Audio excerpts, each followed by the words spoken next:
Aleluia, aleluia. É o Cordeiro Pascal. Aleluia, aleluia.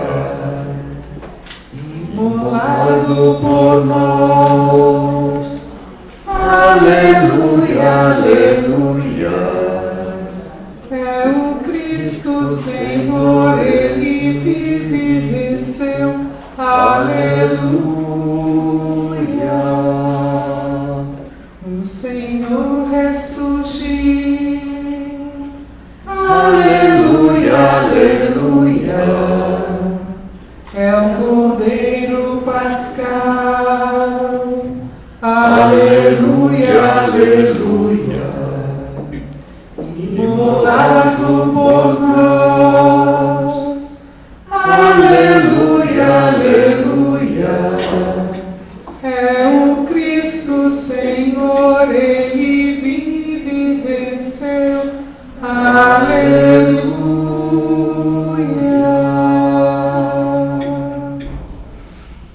No tempo que nos resta nesta manhã, vamos pensar o chamado primeiro artigo do símbolo. Artigo é um modo tradicional como se fala das três partes principais em que o símbolo, o texto do símbolo está dividido. Creio em Deus Pai, e vem todas as palavras relativas àquilo que cremos do Pai. Depois creio em Jesus Cristo e creio no Espírito Santo. São como três articulações que organizam as palavras que aí são ditas. É típico dessas articulações que estão realmente articuladas. Como não pode ser dito tudo ao mesmo tempo, a articulação é importante para mostrar que o que se diz do Pai tem tudo a ver com o que se diz do Filho, que tem tudo a ver com o que se diz do Espírito Santo. De tal maneira que a palavra que depois historicamente será utilizada para falar de Deus, a palavra Trindade, é fundamental para entender o que nós queremos dizer sobre a unidade e a diferença que fazem com que Deus em si mesmo seja amor. Então vamos começar pelo começo? O começo no símbolo apostólico é: creio em Deus Pai, Todo-Poderoso, Criador do céu e da terra. Chamo a atenção para o uso que estas três articulações têm na igreja. Lembrando o que falei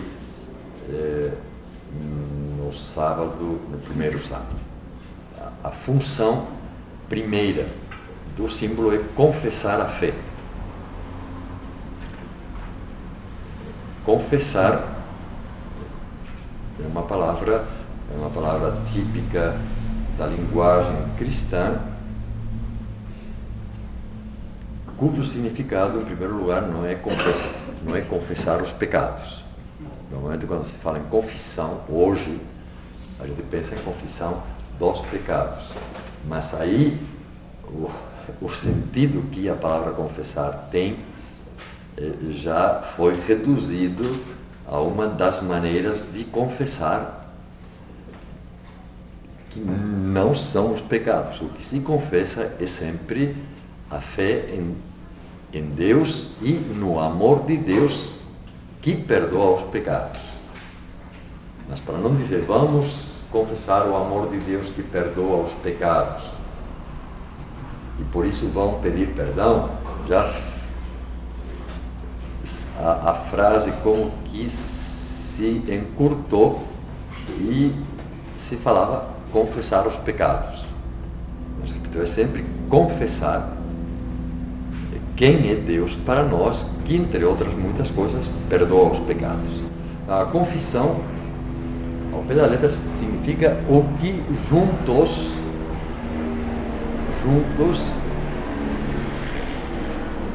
a fé ao mesmo tempo é o mais particular e o mais social. Confessar é o que juntos dizemos sobre Deus. Essa é a primeira função dos símbolos, confessar a fé. Como veremos, isso aparece mais no símbolo niceno-constantinopolitano. A função segunda do símbolo é professar a fé. A confissão é o que juntos dizemos de Deus. Professar é aquilo que dizemos diante de outras pessoas, que no caso do termo profissão, são pessoas que não têm a mesma fé do que nós. Então, os símbolos às vezes acrescentam palavras, sobretudo no ensino constantinopolitano, para que fique claro o que, dizendo afirmativamente quem é o Deus em que nós acreditamos, estamos rejeitando. Diante de uma pessoa que acredita que, por exemplo, um maniqueu acredita que o bem e o mal são dois irmãos gêmeos, a confissão da fé em Deus não permite a um cristão pensar que exista outro princípio, no caso, mal, que tenha a mesma força que Deus, que é o bem. A profissão é o que dizemos como que em contraste com outros modos de pensar Deus, ou com outras maneiras de ver a pessoa de Jesus Cristo. Finalmente, o credo tem como terceira função, mas não menos importante, nos levar a um testemunho na nossa vida daquilo que acreditamos. Dizer que Deus é um amor essencial, mais cedo ou mais tarde vai nos levar a mostrar que essa fé nos faz viver de uma maneira em que o amor não é uma coisa acidental. Nesse sentido, o testemunho, ou, dito na palavra grega, o martírio, não martírio de sangue, né? Mas os mártires eram mártires porque o testemunho da fé os levou a serem mortos.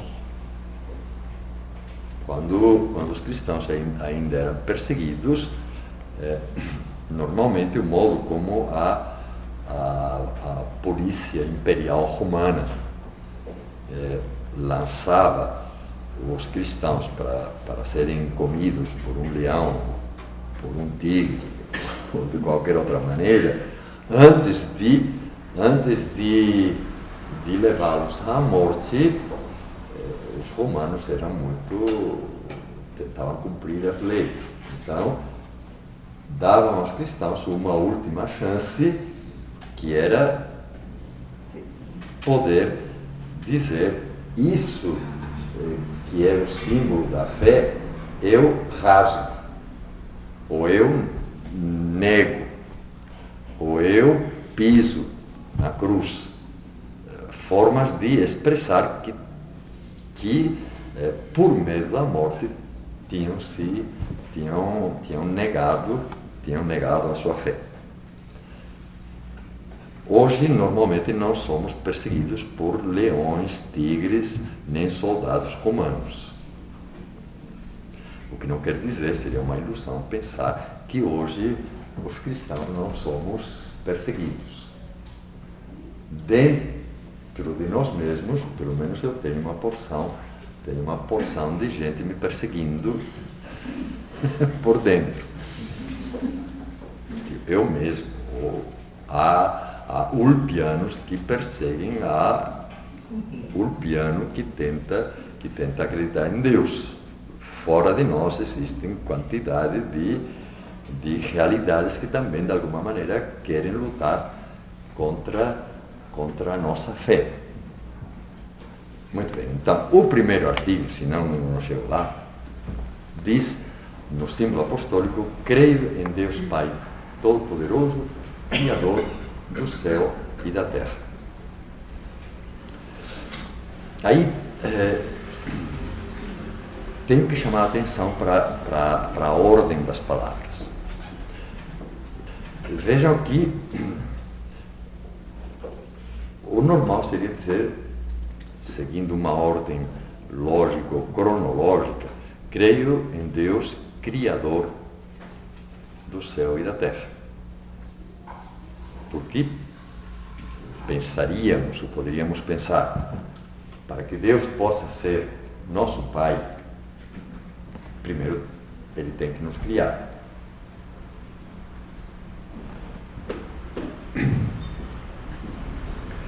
Não foi essa a lógica que levou a formular essa frase.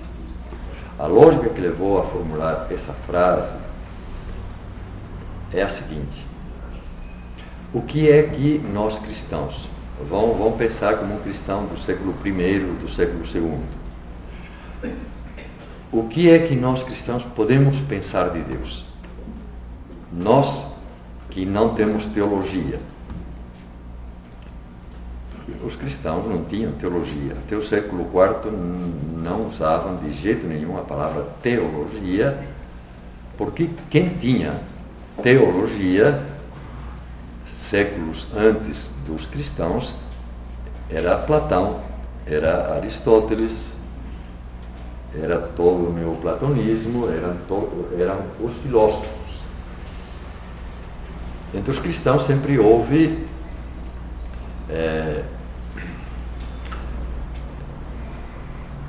um grupo que não podia nem ver os gregos. Por que não podiam ver os gregos? Porque no fundo tinham medo da inteligência e da filosofia dos gregos. Tinha outro grupo que ficava olhando para os gregos e dizendo, não é possível que Platão, por exemplo, que diz coisas tão bem pensadas, não é possível que Platão não tenha alguma inspiração de Deus?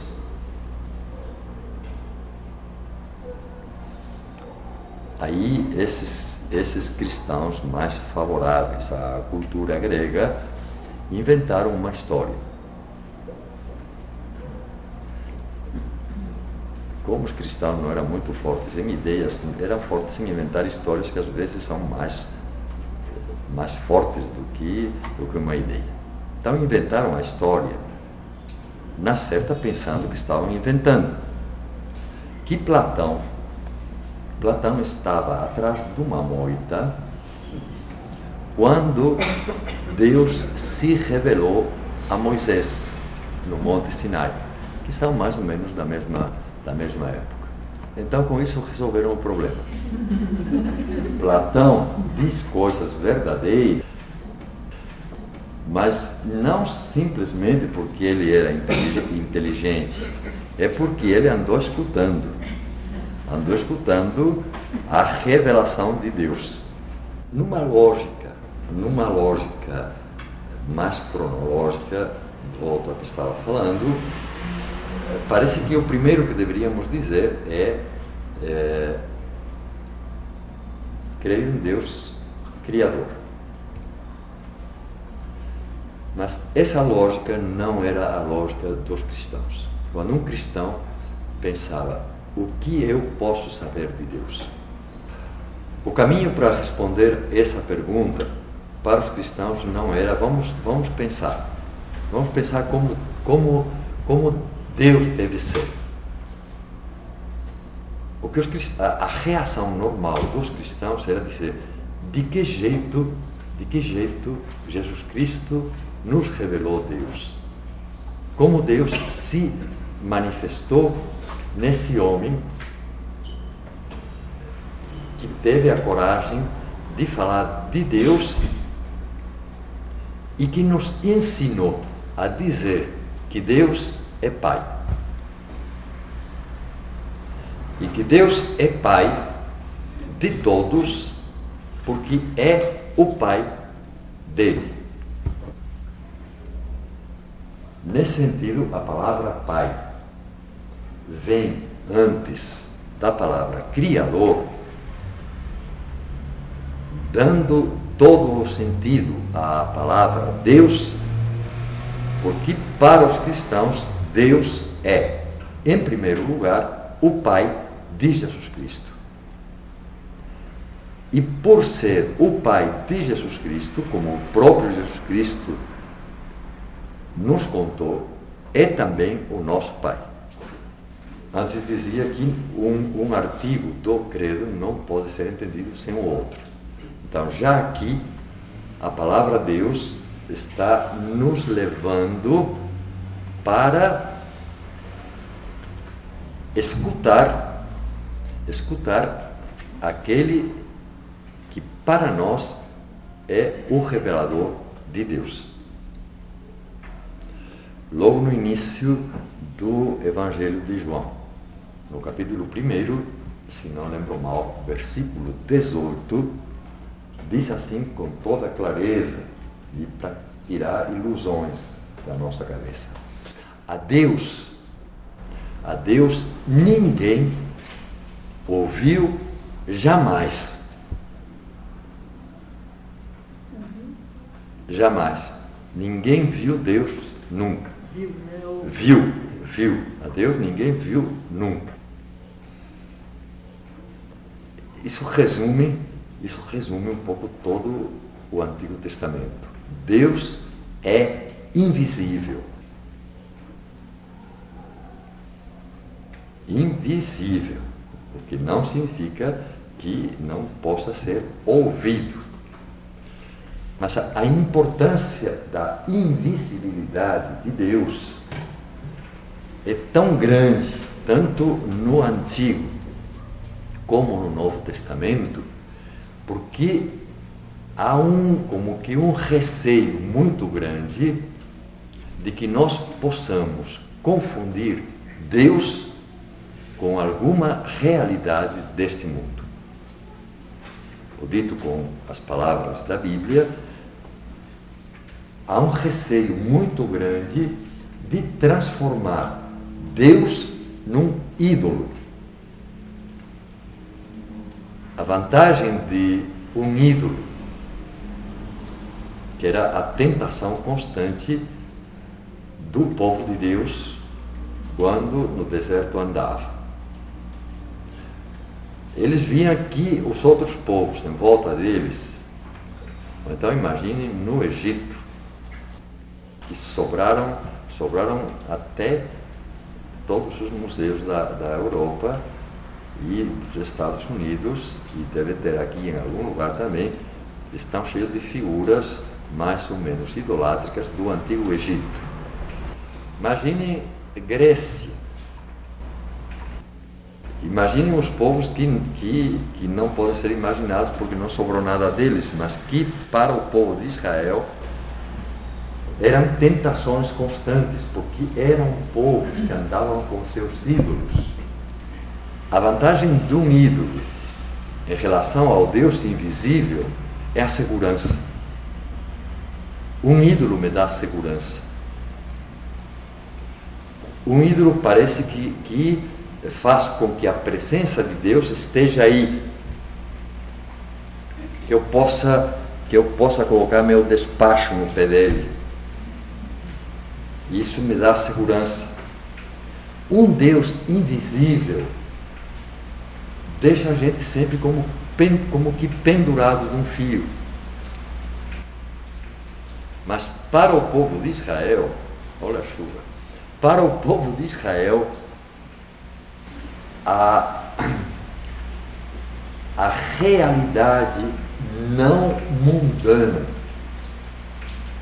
de Deus estava ligada com a sua invisibilidade, isto é, com a impossibilidade de ver Deus e fazer um modelo para ter em casa, um modelo para dizer, olha, agora tenho certeza de que ele vai me escutar, porque ele está aí e vai me ouvir. Um Deus invisível, nesse sentido, não pode ser agarrado. Pode sim ser ouvido, mas a audição, que é o sentido mais desenvolvido no Antigo Testamento, a audição faz com que eu perceba a presença dele, saiba o que ele me diz, o que ele quer, sem que possa agarrá-lo, sem que possa tê-lo a meu dispor. É por isso que dizer creio em Deus Pai é referir o Deus invisível à presença não numa imagem, não numa estátua, não em qualquer outra realidade que não seja a vida humana do seu Filho, Jesus Cristo. A visibilidade de Jesus Cristo como ser humano é o que nos permite dizer que o Deus invisível é nosso Pai.